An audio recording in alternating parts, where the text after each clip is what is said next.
Hello प्यारे बच्चों, कैसे हैं आप सब? बहुत अच्छे होंगे। हम लोग हिंदी में कक्षा 9 में पाठ पढ़ रहे थे। हम लोग पंत सुमित्रानंदन पंत पाठ पढ़ रहे थे। उनका जीवन परिचय और कृतित्व पढ़ा था हम लोगों ने। उनकी रचनाएं पढ़ी थी और आप सब ने उनकी रचनाएं याद भी कर ली होंगी और साथ साथ ही 2 पदों का अर्थ कर लिया था हम लोगों ने। अब हम अगले पदों का अर्थ करेंगे। तो उसके लिए मैं बताती हूँ आपको उसको अपने आप करना है। रंग रंग के फूलों में रिलमिल हंस रही सखियाँ, मटर खड़ी मखमली पेटियों सी लटकी छिमियाँ छिपाए बीज लड़ी। फिरती है रंग रंग की तितली रंग रंग के फूलों पर सुंदर, फूले फिरते हैं फूल स्वयं उड़ उड़ वृंतों से वृंतों पर। यहाँ पर कवि जो 2 पद हैं उसमें तो बता चुके हैं पहले। आगे उससे संदर्भ में कह रहे हैं कि रंग रंग के फूलों में, यहाँ पर ग्रामश्री कविता है और अब गाँव की महिमा का वर्णन किया गया है। तो उसके लिए बता रहे हैं कि रंग रंग के फूलों में रिलमिल, ये चारों तरफ रंग बिरंगे फूल खिले हुए हैं और उन फूलों के मध्य हंस रही सखियाँ मटर खड़ी, कि मटर की जो फलियाँ हैं वो ऐसे खड़ी हुई हंस रही है जैसे आपस में ऐसा लग रहा है कि सखियाँ बात करते हुए, खी करते हुए या बात करते हुए हंस रही हो और हवा के साथ ही एक दूसरे के झोंके पे एक दूसरे को छूती हुई हंस रही है। मखमली पेटियाँ सी लटकी छिमियाँ छिपाए बीज लड़ी, और वो जो मटर की फलियाँ खड़ी हुई थी वो किसके समान लग रही है? जैसे ऐसे लग रहा है जो हरी हरी घास है या हरी हरी हरियाली है, उसके बीच में जो मटर की फलियाँ लटकी हुई दिखाई दे रही है वो ऐसा लग रहा है जैसे मखमली पेटियाँ हैं उनके अंदर। और उनके अंदर क्या है? छिपाए बीज लड़ी, और बीजों की लड़ियाँ। जैसे मटर एक पंक्तिबद्ध छिपे हुए रहते हैं मटर की फलियों में, तो उसी संदर्भ में कह रहे हैं कि उन्होंने अपने अंदर बीजों की लड़ियाँ छिपाए हुए हैं। ऐसे लग रहे हैं कि अपने अंदर ही उन्होंने बीज की लड़ियाँ छुपा रखी है। फिरती है रंग रंग की तितली रंग रंग के फूलों पर सुंदर, और उनके जब वो इधर उधर जब उड़ते हैं, उन अनेक रंगों के जो फूल सुंदर, बहुत सुंदर सुंदर फूल सजे हुए हैं, तो उनमें तरह तरह की रंगों की तितलियाँ उड़ रही है कि बहुत तरह तरह के जो फूल सजे हुए हैं हरियाली से युक्त, तो उनमें तरह तरह के जो रंग की तितलियाँ हैं वो भी उड़ रही है। और ऐसा लग रहा है अलग अलग सुंदर फूलों पे उड़ती है, फूले फिरते हैं फूल स्वयं उड़ उड़ वृंतों से वृंतों पर।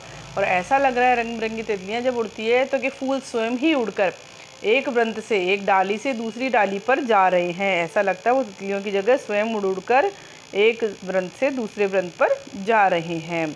अगला देखिए। अब रजत स्वर्ण मंजरियों से लद गई आम्र तरु की डाली, झर रहे ढाक पीपल के दल, हो उठी कोकिला मतवाली, महके कटहल मुकुलित जामुन, झर जंगल में झरबेरी झूली, फूले आड़ू नींबू दाड़िम आलू गोभी बैंगन मूली। अब रजत स्वर्ण मंजरियों से लद गई आम्र तरु की डाली। अब इस वो समय आ गया है कि आम का जो पेड़ है, उसका जो आम का जो पेड़ है उसकी जो वो डालियां हैं वो भी मंजरियों से युक्त, यानी आम आने से पहले, फल आने से पहले जो फूल आते हैं उसमें मंजरियां आती है, कि वो भी क्या है? स्वर्ण और रजत, चांदी और सोने से युक्त जो मंजरियां हैं उनसे लद गई है आम की डालियाँ भी, आम के पेड़ की डालियाँ भी। जर रहे ढाक पीपल के दल, और सब तरफ ढाक और पीपल।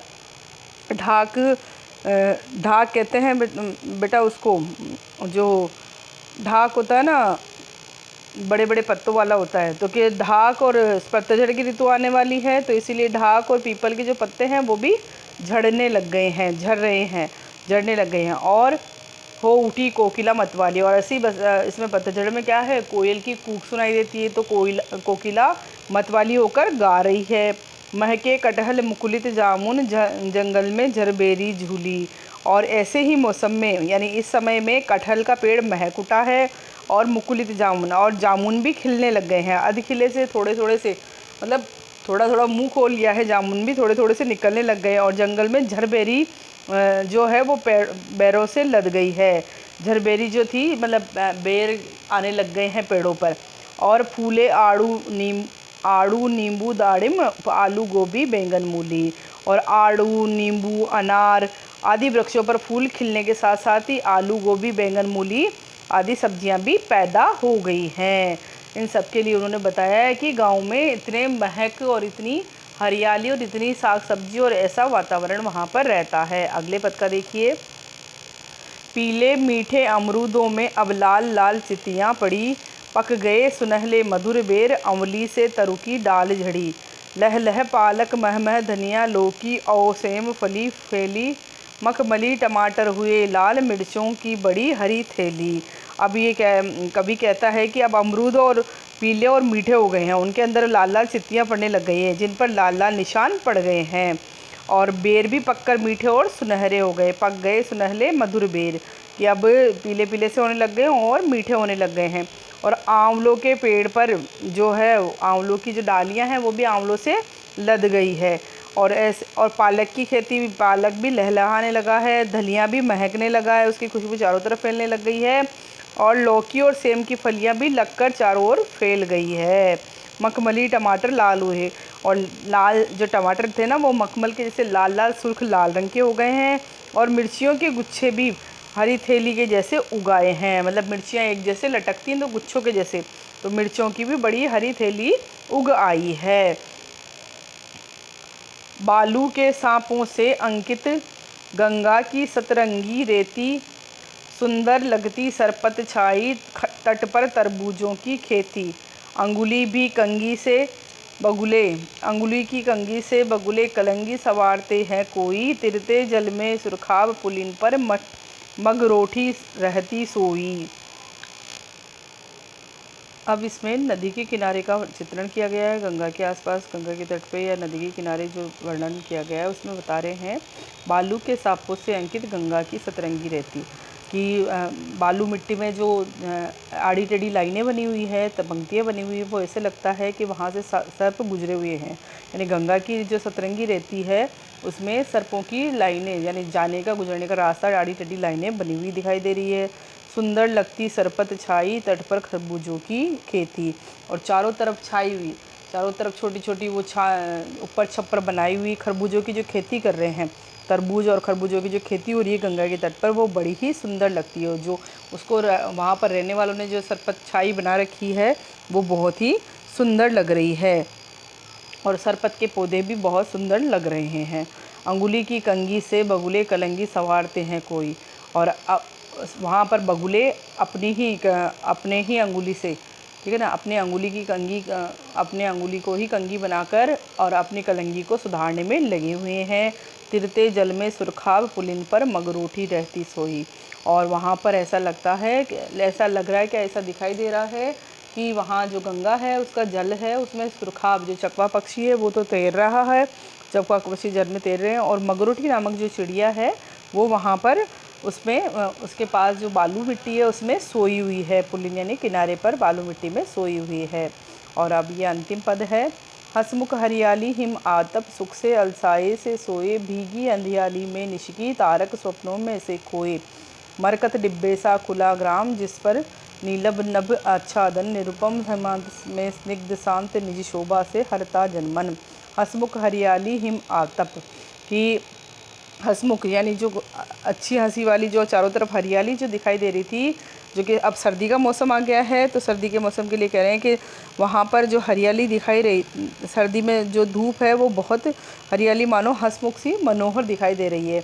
और ऐसी हरियाली में जो सर्दी की धूप है वो बड़ी ही हिम आतप, यानी सर्दी की जो धूप है, हिम की जो धूप है वो बड़ी ही सुहावनी लग रही है। सुख से अलसाए से सोए, और ऐसा लग रहा है कि सब वहाँ पर जो आलस से युक्त होकर सब सुखपूर्वक सो रहे हों, यानी धूप, सर्दी की जो धूप है उसमें सब सुखपूर्वक सो रहे हों। भीगी अंधियाली में निशिकी, तारक स्वप्नों में से खोए, और रात के अंधेरों में जैसे तारे स्वप्नों में खोए हुए से प्रतीत हो रहे हैं। कि भीगी अंधियाली में निशिकी, कि रात्रि का जो अंधकार है वो हल्का सा भीगा भीगा सा है, उसमें ऐसा लग रहा है कि सारे तारे भी स्वप्नों में खोए हुए हैं। मरकत डिब्बे सा खुला ग्राम, जिस पर नीलम नभ आच्छादन, और इस प्रकार ये खुला हुआ जो गांव है ना, पूरा गांव है, वो ऐसा लग रहा है पन्ने नामक रत्न के डिब्बे में सुंदर प्रतीत हो रहा है। कि ये खुला जो गांव है, पन्ने का जो डिब्बा होता है, पन्ना जो रत्न रखते हैं, मरकत यानी पन्ने जैसा डिब्बा होता है, उस जैसा ये सुंदर प्रतीत हो रहा है, उसके डिब्बे जैसा लग रहा है, चारों तरफ से जगमगाता हुआ लग रहा है। उस पर नीला आकाश, जिस पर नीलम नभ आच्छादन, उस पर जैसे नीला आकाश छाया हुआ है। निरुपम हिमांत में स्निग्ध शांत, निज शोभा से हरता जनमन, और ये यहाँ की जो कोमल शांति और अपनी शोभा है उससे मनुष्यों को उससे मनुष्यों के मन को हर लेती है। यहाँ की जो शोभा और शांति है वो सारे जनता के मन को हरने वाली है। ये इस पाठ की व्याख्या जो है हो चुकी है बच्चों, और ये आपको करनी है। इसके साथ ही अब मैं इसके शब्दार्थ आपको बता देती हूँ। सनई एक पौधा जिसकी छाल के रेशे से रस्सी बनाई जाती है। सन होता है, इसको सन भी बोला जाता है। किंकिणी करधनी, व्रंत डंठल, मुकुलित अधकिला, अमली छोटा आंवला, सरपत घास फूस या तिनके, सुरखाब चक्रवाक पक्षी, हिम आतप सर्दी की धूप, मरकत पन्ना नमक रत्न, और हरना आकर्षित करना। अब इस पाठ की आपको व्याख्या करनी है, साथ ही शब्दार्थ भी लिखने हैं। धन्यवाद बच्चों।